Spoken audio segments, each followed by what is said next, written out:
Hello and welcome. This is Sarud bringing you a game of Civilization 6 Gathering Storm. I just picked up the DLC today and I am looking at the new civilizations that they have. And I'm going to play a deity game with it. I'm going to go over some of the stuff they have here. We got Dido of Phoenicia. Can move their capital to a city with a Cathlon by completing a unique project in that city, +1 trade route capacity for each government plaza building. That's pretty powerful. I guess it would only be +1, right? You only build one. Maybe 1, 2. You got the intelligent agency in the second level. Is it 2 or would it be 3? I guess it would only be 2. Is there another?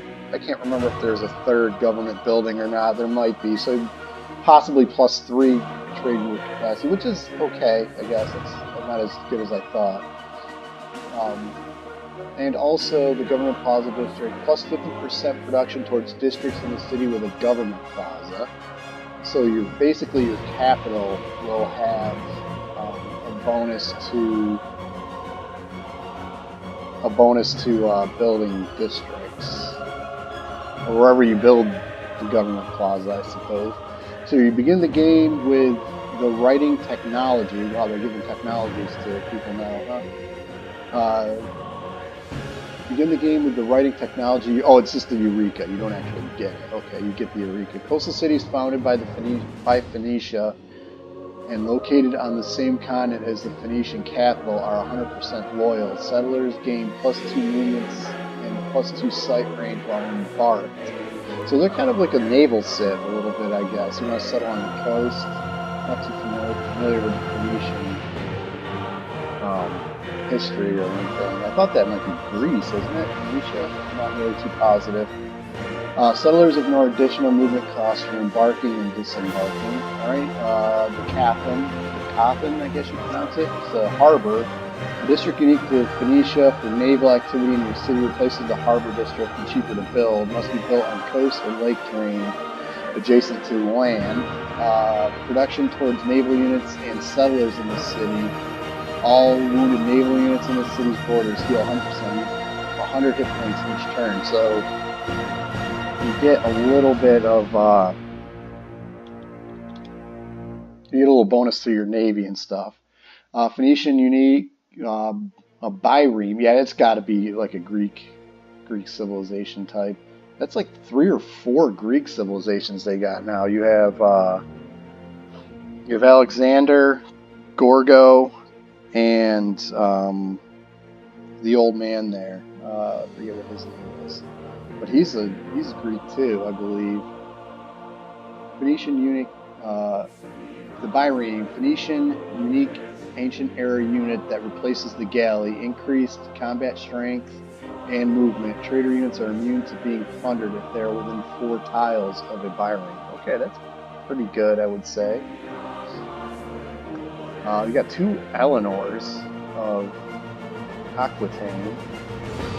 One is France and one is England. The English one looks like it's got a little more bonuses to it. Let's see what we got here. Great works in Eleanor cities each cause -1 loyalty per turn in foreign cities within 9 tiles. So it's usually like a culture whore, I guess. A city that leaves another civilization due to loss of loyalty and is currently receiving the most loyalty per turn from Eleanor civilization skips the free city step to join this civilization. So it won't go into I guess it won't go into, what do they call it, where it turns red and it pumps out a bunch of units. It just goes right to your civilization. Grand Tour, +20% production towards medieval, Renaissance, and industrial era wonders. Tourism from wonders of any era is 100%. So this is like a culture whore one. If you want to go for a culture victory and for loyalty and stuff like that, this one seems pretty good. French unique industrial era melee unit, +10 combat strength when fighting on your capital's continent. Great general points for killing units. I think regular France has that Garde Imperiale as well. They also have the chateau as well. Unlocks builder ability to construct a chateau unique to France. +2 culture, +1 appeal, +2 culture if next to a wonder, +1 gold if next to a luxury resource. Can only be built adjacent to rivers. Okay, interesting. I wonder why they got 2 Eleanors. Was there 2 Eleanors, or did she go over to England at one point? I'm not really... I don't know the history of it. I would have to look it up, I guess. Great works in Eleanor's cities each cause -1. Okay, she gets the same bonus as the French one. She's just English. It's just she's got English bonuses after that, I think. Let's see here. Iron and coal mines accumulate 1 more resource per turn. 100% production towards military engineers. Military engineers receive +2 charges. I think those are like the same as the English and stuff, though.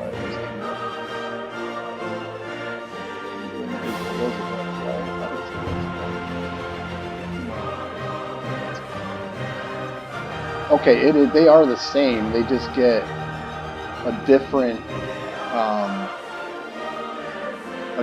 first ability, I guess.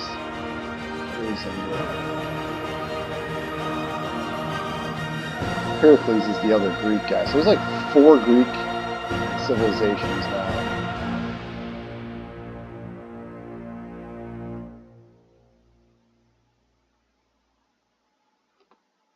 Where is the other English one?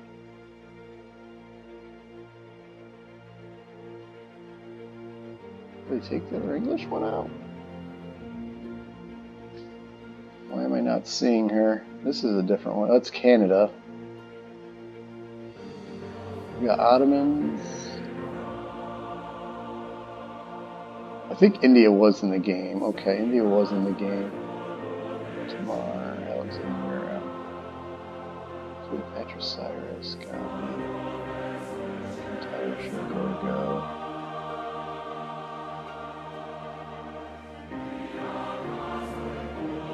Okay. Oh, Victoria. Gee, all the way at the bottom. That's why. Okay. They're a little bit. They get the Sea Dog and the naval bonus, but they don't get the red coat. They do get the workshop of the wire, power one. That seemed like be a little different. So they took essentially the. Yeah, they do. Okay, so they get that. The only one they don't get is the red coat. Okay, so these 2 are basically like the same as England and France. They just have a different first bonus on them. I see. Christina, let's see. This is a brand new one, Sweden. Buildings with at least 3 great work slots and wonders with at least 2 great work slots are automatically themed when they have all their slots filled. She may construct the Queen's Bibliothèque.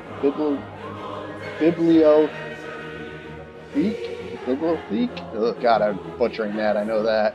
In the government plaza, Sweden gains 50 diplomatic favor when earning a great person. Sweden receives +1 great engineer from factories and +1 great scientist points from universities. Having Sweden in the game adds 3 unique World Congress completion. God, I'm like half retarded today apparently. Competition starting in the industrial era.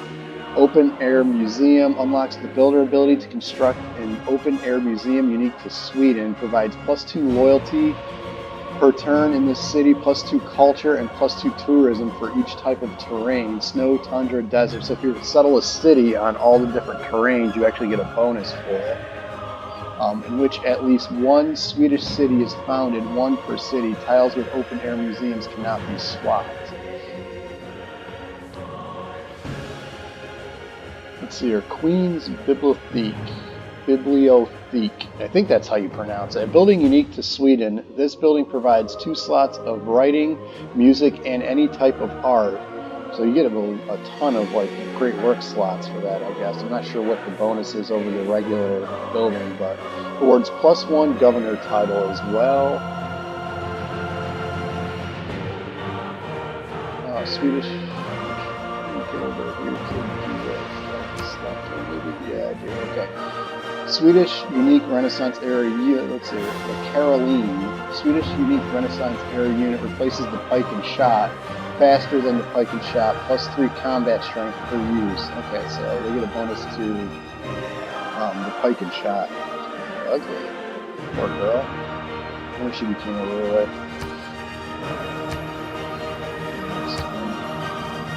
I mean, Eleanor is pretty. Christina is really. She's not too bad. Coupe.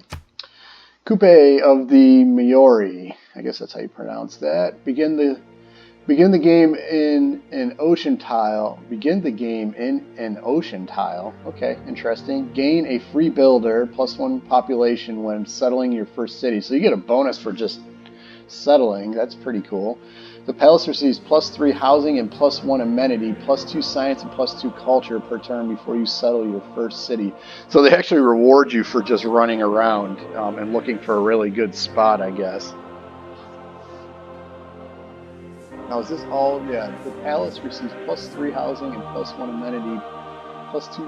Okay, no, that's just the set one. All right, this is the +2 science and +2 culture per turn before you settle your city. So you actually can start working on your stuff. You don't actually lose that disadvantage. You don't get the build. Obviously, you're not gonna be able to build a unit or anything, but still, that's actually helps you so you can go look around for a better place to settle. Which, in all honesty, especially playing deity, you do not want to be wandering around too much. You might want to move one turn at the most, but most turns you want to settle on your first turn because they already get such a huge advantage on you already by getting 3 settlers and the bonus to science and everything else. So, I mean, you really do not want to be running around. So that second or third part there is kind of useless. You know? Maybe if you're playing PvP, it could be somewhat useful, but even then, you want to settle as fast as possible. This is a game you do not want to be running around looking for an elite spot to settle your city. If you can get like a 2-2, 3-2, or something like that and move like 1 or 2 turns, yeah, fine, go ahead and do it. But really, you don't want to be searching around for too much. So your mana, begin the game with sailing and shipbuilding technologies unlocked with the ability to enter ocean tiles. Wow, okay, they do actually get a technology to begin with. You get 2 of them. You get 2 technologies early on for the Maori. Maori? Maybe that's how you pronounce it. Maori? Yeah, I think it's Maori. Anyways, embark units gain +2 movement. Unimproved woods and rainforest are +1 production, becoming +2 once the conservation civic is unlocked. So you actually get a bonus for not improving those tiles. Fishing boats provide +1 food and a culture bomb to adjacent tiles. Resources cannot be harvested. Great writers cannot be earned. You can't get great writer. Okay, so you can't get great writers for the Maori, and you cannot resource harvest cannot, and resources cannot be harvested. Interesting. Okay. A building unique to the Maori +2. Oh, I'm sorry. Mare. I guess that's how you pronounce that, Mare. A building unique to the Maori +2 culture and faith to all of the city's tiles with a passable feature of natural wonder. Okay, so if you settle on a natural wonder, you get a +2 culture and +2 faith, and it looks like 1 faith. +2 culture and faith to all the city's tiles with a passable. Now, what is passable feature or natural wonder? After flight is reached, receive +2 tourism to all the city's tiles with a feature or natural wonder. Costs no maintenance. Has no great work slots. Okay. Yeah, they don't. That's odd that you can't get great writers and this has no great works. So they're giving you like something for tourism to go with a cultural victory, but they take away something for your cultural victory because you want those great work slots and you want to theme them and stuff. Interesting. Okay. Tau, Maori unique classical era melee unit. Adjacent enemy units receive -5 at combat strength. Can build a Pa. Pa unlocks the the Tau ability to construct a PA unique to Maori. Occupying units receive +4 defense strength. So this is like a defensive civilization for sure. You just kind of build these units and put these on the outlier of your civilization, I suppose. And they're kind of like a naval defensive, somewhat culture, although they take away something from your cultural wins with this. Interesting. Okay. A Maori unit occupied PA heals even if they just moved or attacked. Okay, so yeah, so this is kind of a defensive civilization for sure. Mansa Musa. Lamali. I saw I think Saxy Gamer playing these guys the other day. They're like a desert civilization from the look like how he was playing them. It's your international trade routes gain +1 gold for every flat desert tile in the... Wow, that's huge. For every flat desert tile in the original city, the origin city. Receive +1 trade route capacity every time you enter a golden age. Okay. Songs of the Gili. City centers gain +1 faith and +1 food for every adjacent desert and desert hills tile. Mines receive -1 production and +4 gold. Interesting. So is that just desert mines or is that all mines? I think that's all mines. All mines receive -1 production and +4 gold. I guess this +4 gold is really powerful. I guess you gotta just go find out. You gotta do things to get us to purchase districts with gold, maybe? Gold may purchase commercial hub district buildings. Okay, so you can actually just purchase the commercial hub districts with gold. May purchase commercial hub district buildings with faith. Oh, maybe not. Okay, you can just purchase them with faith. Okay, so you want to go faith-based with this civilization for sure. -30% production towards constructing buildings or training units.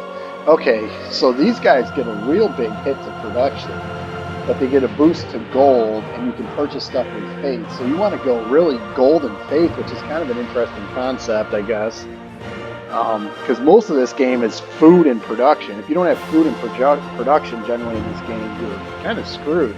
But this one, they're kind of limiting them on production for sure. You get essentially a third less production, and then a quarter less production on your mines, because mines, I think once you get apprenticeship, I think it is, it's +4. You get the mines will be +4 production, but you get -1, so essentially that's a quarter off. And then you get 30% off total, so that's a huge hit to production. These guys are kind of struggling when it comes to production for sure, but the gold is good, but I mean, how many desert? I mean, unless they stick you in a really huge desert, which would be good for me because I generally get pinned between the tundra and a huge desert. So I guess I should just play the Mali, right?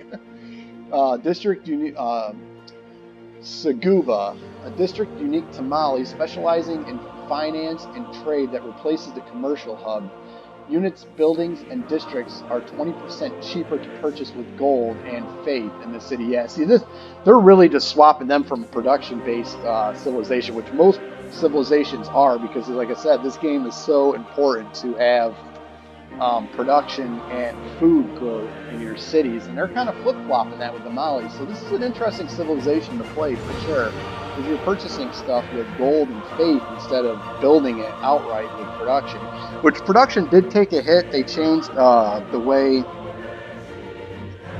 overflow works and stuff like that. I guess the cards that you get don't produce. Like, say if you brought a boat to one turn and then chopped with Magnus in the city, you would get actually that 100% bonus from the card in your chop.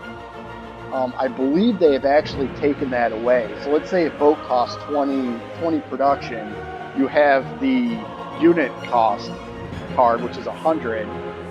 So that brings it down to 10 production, but when you chop, you would get the extra 20 production with it. So essentially you're almost doubling your chops by using it. But I guess they made, I'm not 100% sure, but this is what I have heard, that they took out that extra bonus from the card. You no longer get that with Magnus, so you just get the 50%. So if it was 20 production and you got the card placed, it would be 10 production. So when you chopped, it would only be 5 production, really, is what you're getting. The bonus, I guess it would be. No, it would still be different. Okay. Now I'm going to have to test that anyway. I think I might have mistakenly misquoted somebody on that. So, all right. The Suguba. Let's get back to the Suguba. All right. A district unique to Mali, specializing in finance and trade that replaces the commercial hub. Units, buildings, and districts are 20% cheaper to purchase with gold and faith in the city. So there is a way to purchase districts with gold. I'm not sure if it has to be in a golden age in order to do it. There may be a technology which may be later on, which would be too late to purchase districts anyway. I would have to do a little research on that as well. The Suguba gets +2 gold bonus for each adjacent holy site. That's a pretty good bonus. +2 gold bonus from a tile containing a river edge. +1 gold bonus for every 2 adjacent district tiles. Okay, wow, yeah, so they just get a ton of gold. So you can really, really pump out some gold with the Mali, for sure. The Mandakalu Cavalry. Mali unique medieval era unit that replaces the knight. Which is good, you can pre-build these. I hate the unique units because you just can't pre-build them and you're just stuck in either buying them or building them with production, which sucks. It's not the way you want to build units. Early on, you were like, for these, you want to build a bunch of war cards and then throw in your 50% cost reduction to upgrades, and then just flip them all to knights. That's the best way to build a military, keep a military up to date. Okay, so that's really good. So they are pre-built. You can pre-build them. Trader units are immune to being plundered if there are within 4 tiles. Here's another one of these. It's just like the Sweden, I believe, had that bonus too. No, it wasn't. It was the Maui, I believe. Maui had that one as well. Trader units are immune to being plundered if they are within 4 tiles of a Mandakulu cavalry and on a land tile. Combat victories provide gold equal to 100% that of the unit's base combat strength. Wow, okay, so knights are like 50, roughly 50 combat strength, I believe. So every time you kill a unit, is it kill a unit or just a combat victory? It doesn't say kill a unit, so basically every time you attack a unit and get the upper hand on it, you get 50 gold essentially. That I would have to test as well, because that seems really, really strong too. If you just go around and start attacking weaker units and you can just like basically create a fuck ton of gold. I mean, this is a gold-based civ, obviously. So basically, you just want to build a bunch of war carts early on, flip them to knights, and then start your war. Then build your commercial hubs and stuff like that. It's a really good domination civ, I can see, because you can purchase stuff with gold and faith. Huh, interesting. Matthias Corvinus of Hungary. The Raven King. Levied units gain an ability giving them +2 movement and +5 combat strength. It costs no gold for resources to upgrade levied units. And wow, that's really strong. So if you go around and get suzerain of a bunch of city-states and levy their military, if they've got a bunch of units like warriors and stuff, you can just go and make them into like musket men and stuff like that. That seems pretty powerful. And you get a +5 combat strength on top of that. So you basically want to just go around and suzerain as many city-states as possible, levy their military, and then flip all their units into higher level units. That seems really powerful. If you levy troops from a city-state... Oh, hold on, I didn't read this part. So if you levy troops from a city-state, receive And you get envoys for doing it as well, plus 2 envoys with that city state. So you can go and get suzerain of another city state. Very, very interesting. Gain the Black Army unique unit when the castle technology is reached. Okay. Wow. Yeah, that seems really powerful. You can just go around and just suzerain early on, suzerain city states, and then levy their military, take all their units, and then go. Now, do you have to be suzerain of them when you levy their military, or can you upgrade them just at any time? Huh. Okay. I'm gonna play these. I think this is one I'm gonna go. I'm gonna try to see what's up with that bonus. Pearl of the Dunabi. 50% production to districts and buildings constructed across the river from the city center. Okay, that seems pretty decent. Thermal Bath, a building unique to Hungary, +2 amenities, +2 production, extends to each city center within 6 tiles. These bonuses apply once to a city, and multiple copies of this building within 6 tiles of the city center do not provide additional bonuses. This city receives +3 tourism and +2 additional amenities if there is at least one geothermal fissure in this city's borders. Okay, that's a new thing, the geothermal fissure. I don't know if that's something like a volcano that's added if it can like blow up or do something. I'm not sure. We will test this here. Building unique to Hungary, the thermal bath. I guess it's just a building all on its own. It doesn't replace anything. Which, what do you need to get that? What technology do you need?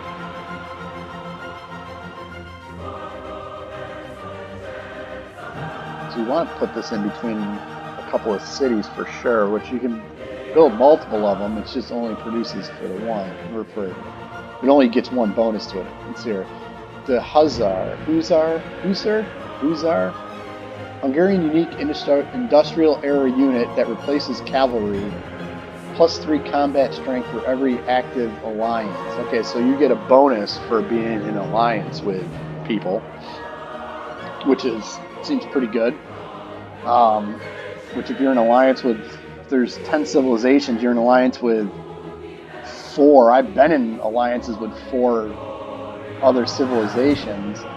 You know, that's +12 combat strength, so anybody that's going to come against you in your alliance are pretty much fucked. Because cavalry are already really strong already.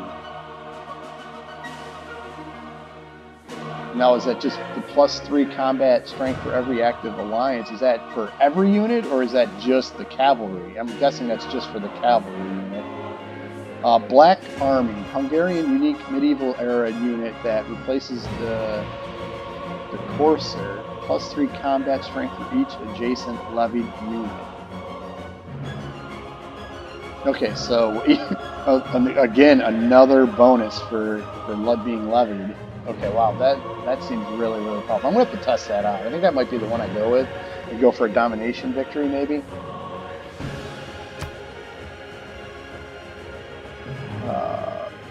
Pachacuti. Or not it's the Inca. His name is Pachacuti. Got some names for the. Got some names for me to butcher here for sure. Okay, let's hear the Kaupao Nan. The Kaupak Nan. I think it's Kaupak. Kaupak Nan. Domestic trade routes gain +1 food for every mountain tile in your origin city. Gain the Kaupak Nan improvement when foreign trade civic is discovered. Improvement. Okay, let's see what that is. Mita. Citizens may work mountain tiles.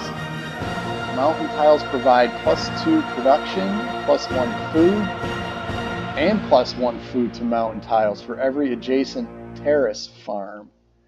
Okay, so if you put a terrace farm down, you can actually work the mountain, or can you just work the mountains, period? No, you can just work mountains, period. Mountain tiles provide +2 production through +1 food to mountain tiles for every adjacent. Okay, so if you put these terrace farms next to the mountains, not only do you get the +2 production, you get +1 food from them as well. Okay, that's pretty cool. Because I thought that that was missing for sure. Those are just dead tiles for every other civilization, other than you want to be next to like a string of mountains where you can put a campus or a holy site next to them for the adjacency bonuses. But other than that, mountain tiles are pretty much fucking useless. Not for this civilization. All right, the terrace farm unlocks the builder ability to construct a terrace farm unique to the Inca. +1 food +1 food. Also provides +1 housing for every 2 terrace farms, so it's 0.5 for every terrace farm, which is, I think, the same thing as every farm. +1 food for each additional mountain tile, plus gain +2 production for each adjacent aqueduct district. Receive there's a lot of just adjacency bonuses involved in this, so it's kind of complicated. Receive +1 production if adjacent to fresh water and not an aqueduct district. Additional food as you advance through the civics and technology tree for adjacency with other terrace farms. Can be placed on grassland tiles, plains, hills, and desert hills. Okay, so you can only place these on hills next to mountains, first of all. So that really restricts them, which they are pretty powerful, which that needed a restriction for sure. So you can only build them on hills next to. Yeah, okay, that's it. You can only build them on hills, but they get a bonus to hills next to mountain ranges. Okay. The Warrock Ak, Incan unique medieval era unit that replaces the skirmisher. Stronger at range combat than the skirmisher and +1 additional attack. Okay, again, like I said, these unique units are garbage. You got to build them when you get them. You can't rebuild them. So that really limits them. I just don't like them. I like to play America, and they have the Rough Rider, and I rarely ever build a Rough Rider. I will build one just to build it, but other than that, you're better off just building horsemen and turning them into cavalry later on. So, once again, unique units, I'm not the only one. I think just about everybody believes that unique units are trash. The Shapak 9, or Kapak 9, that's what it is. The Kapak 9 unlocks the builder ability to construct the Kapak 9 ability unique to Pachacuti.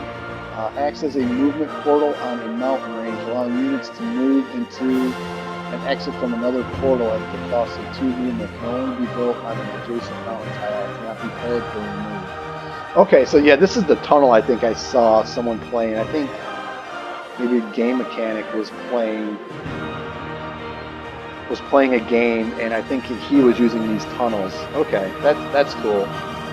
Yeah, that's the tunnel you can move, so you can actually build a tunnel and go through a mountain range, which is really cool. That's definitely different because now this civilization isn't hindered by mountains, either by going through them or actually working the mountain tiles. So that's pretty cool. That's definitely a unique civilization for sure. What do we got? We have the Ottomans, Suleiman. Exclusive unique government with military and diplomatic abilities. Gain the Janissary unique unit when the gunpowder technology is researched. Okay, so they are another one that gets a unique unit, which, like I always said, is unique units are trash. Great Turkish Bombard. Plus 50% production towards siege units. All siege units gain +5 combat strength against district defenses. Conquered cities do not lose population. That's actually really powerful because I think you lose about half the population when you conquer a city. If it's like a 6, it goes down to like a 3, maybe a 4. I think it's half the population when you lose. Cities not founded by the Ottomans gain +1 amenity and +4 loyalty per turn. So you get a bonus to conquering, which the Ottoman Empire obviously was a big conquering civilization of its society, I suppose, in real life, in their history. The Grand Bazaar, a building unique to the Ottomans, accumulate one extra strategic resource for every different type of strategic resource this city has improved. Okay, a building unique to the Ottomans, accumulate one extra strategic resource for every different type of strategic resource the city has improved. Receive +1 amenity for every luxury resource the city has improved as well. Excuse me, sorry, I got a frog in my throat there for a second. This is actually pretty good for Gathering Storm because now you accumulate strategic resources and you actually use them as for units and maybe even buildings now use up strategic resources. I know units do. As for buildings, I'm not sure. So this is actually pretty good.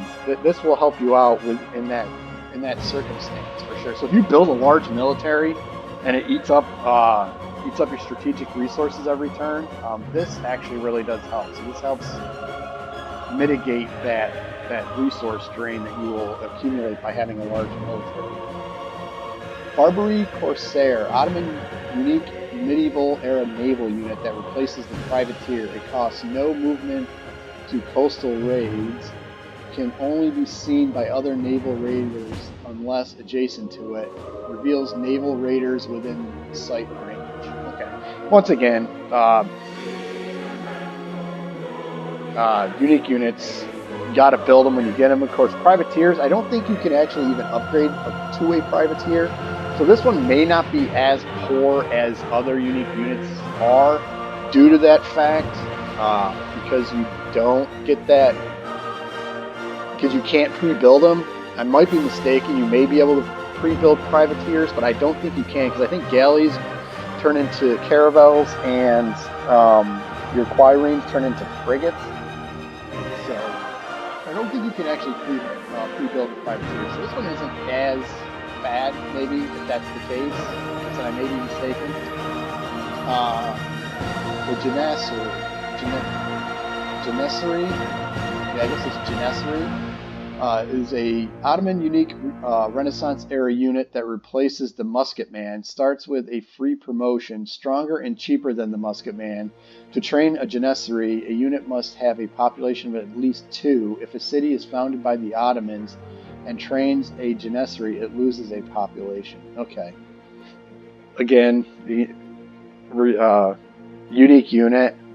This one is cheaper to build, but you have to build them in conquered cities. If you don't, you lose population.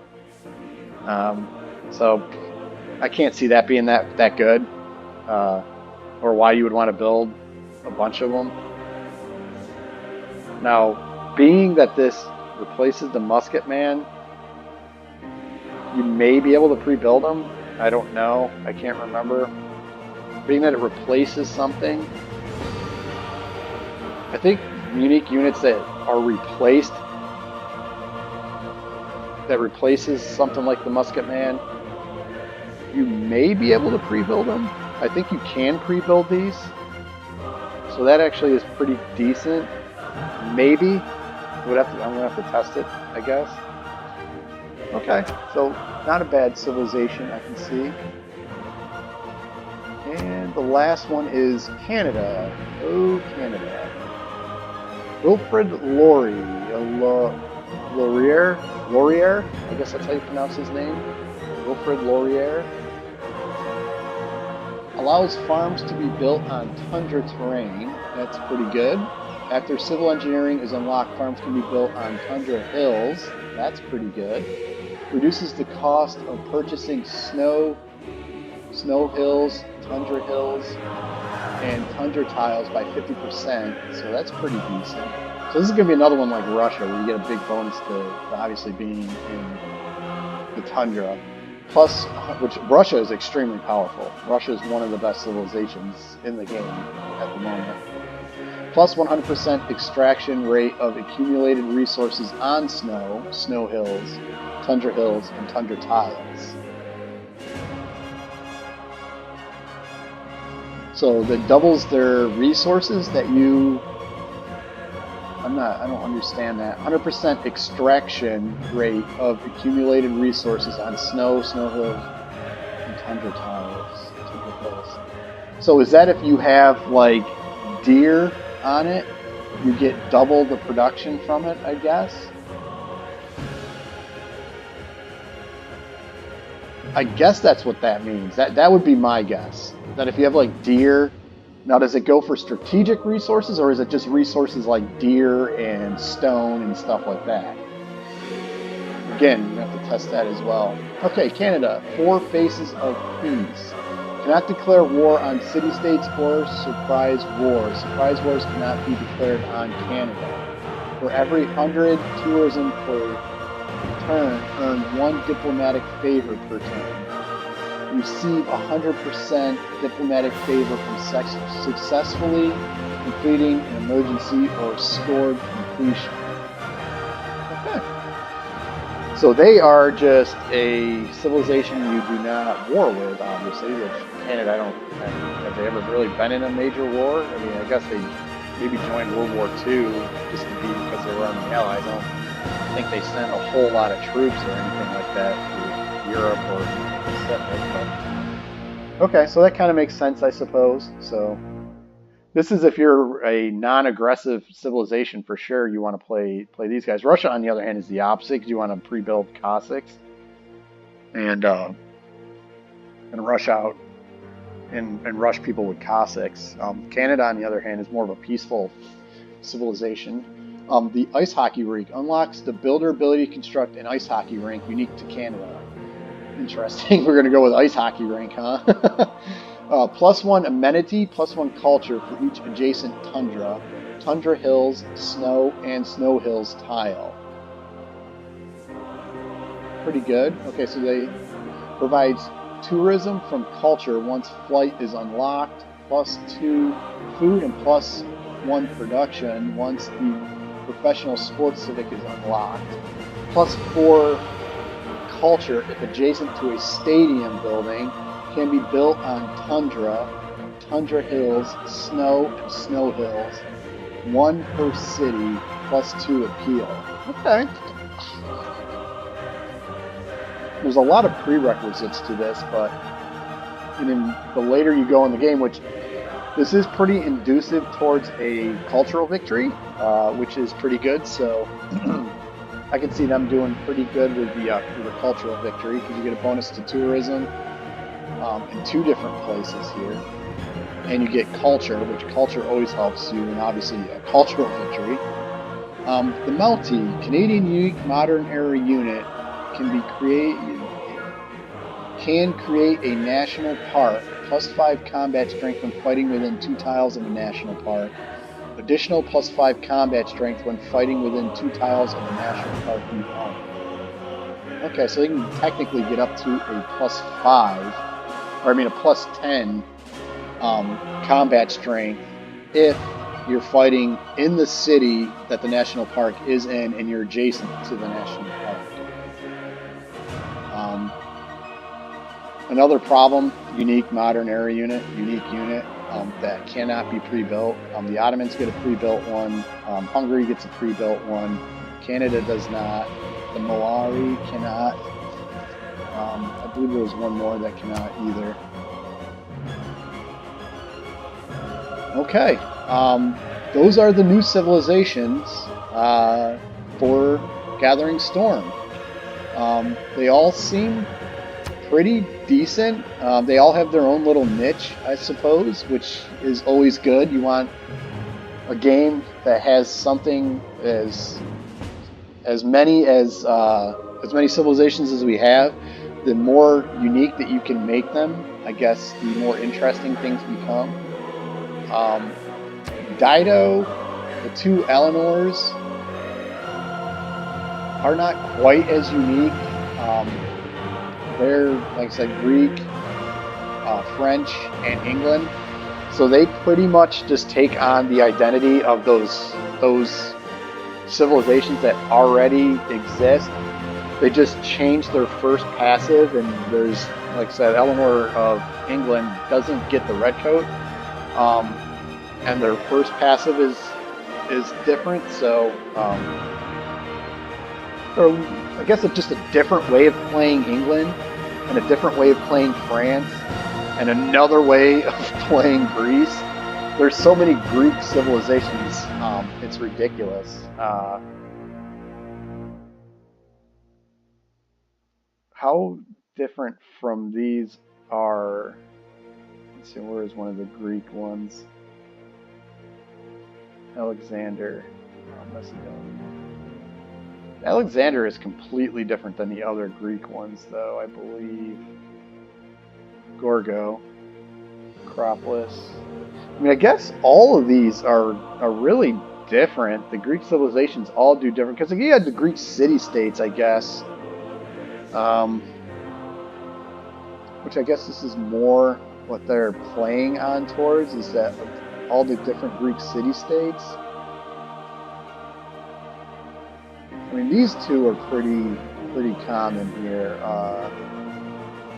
They get the Acropolis, the Hoplites.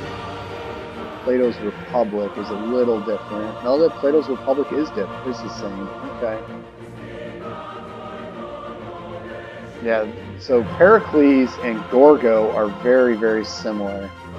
They are actually the exact same thing, aren't they?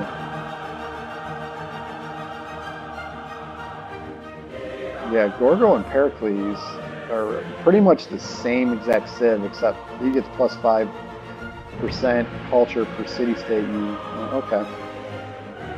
And Alexander is definitely different from them two, and Dido does seem very different. Okay.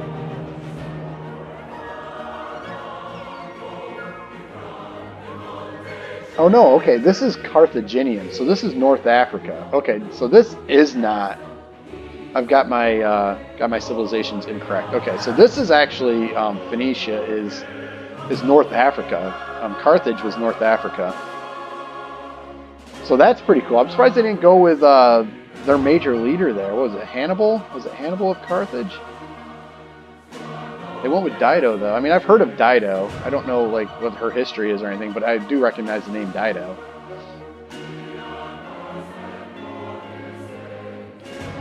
Okay, so that's pretty cool. All right, so those are the new civilizations. I'm not sure which one I want to start with first. I really want to try Matthias Corvinus, because this, I think, could be extremely, extremely powerful if you use it correctly. You just... On deity, I guess it would be a little tough to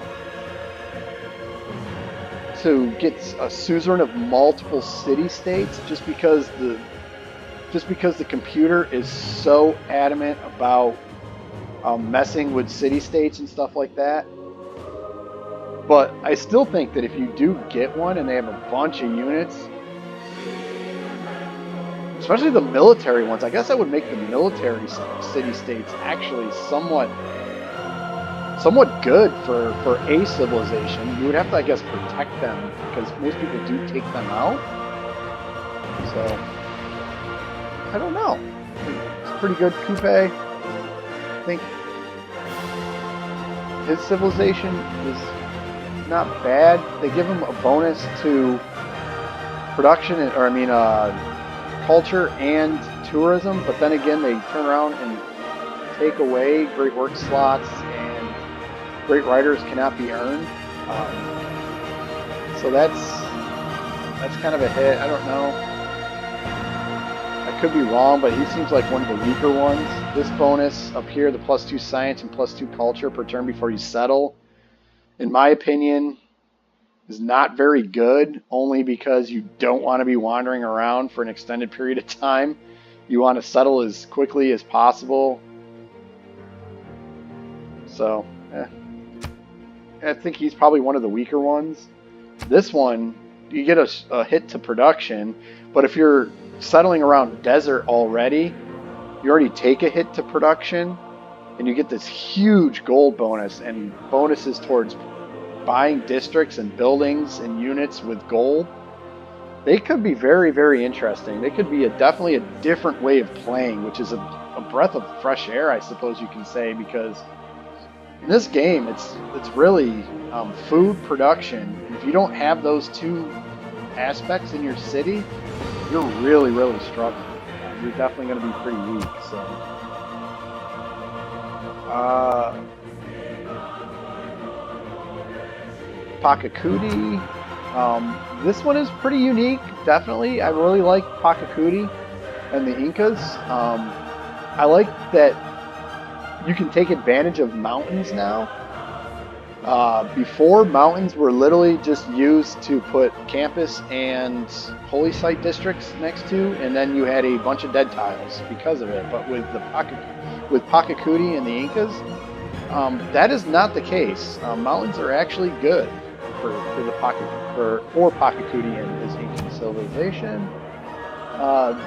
Ottomans are obviously going to be pretty strong. The Ottoman Empire was one of the largest and most influential civilizations human history has really seen, so I would imagine them to be pretty strong. The Privateer one and the Janissary seem pretty good. This can be pre-built, so any unique unit that can be pre-built, I believe, is a pretty good unit. The +5 combat to bombard units. I don't really build a bunch of bombard units generally, but the field cannons, I don't think that they're bombards though. Catapults are trash. I don't think catapults are very good. The bombard itself may be pretty good. I've never really used them. And in all honesty, when I build that era military, I'm building cavalry. Knights, I usually go horsemen and turn them into cavalry, or I go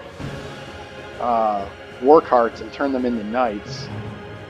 I never really build bombards. I guess if you have rules to not using certain things, like the siege weapons, like battering ram and stuff like that, bombards are a necessity, so that could be interesting. I guess at Civ Players League, they don't allow using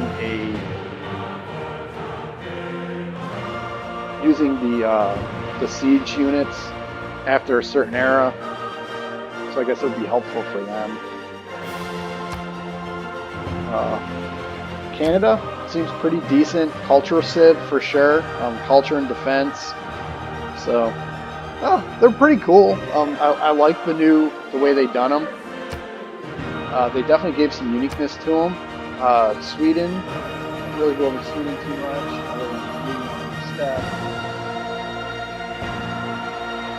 You can pre-build these, so the pike and shot seems pretty good. Like I said, any unique unit, I'm beating a dead horse here, any unique unit that can be pre-built, pretty decent. You can just build spearmen, I guess, and then turn them into pike and shots. Really good culture for Sweden too. Culture and tourism, you get a tourism bonus. Diplomatic favor seems pretty, I don't know the system yet. I'll have to tinker with it,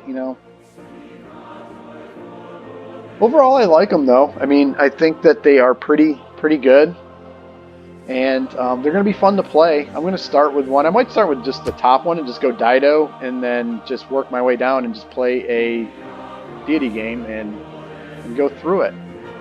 So I'm going to cut this video off here. Thank you for watching, and if you have any information that I had incorrect, please correct me in the comment section. And everyone have a good day, and thank you.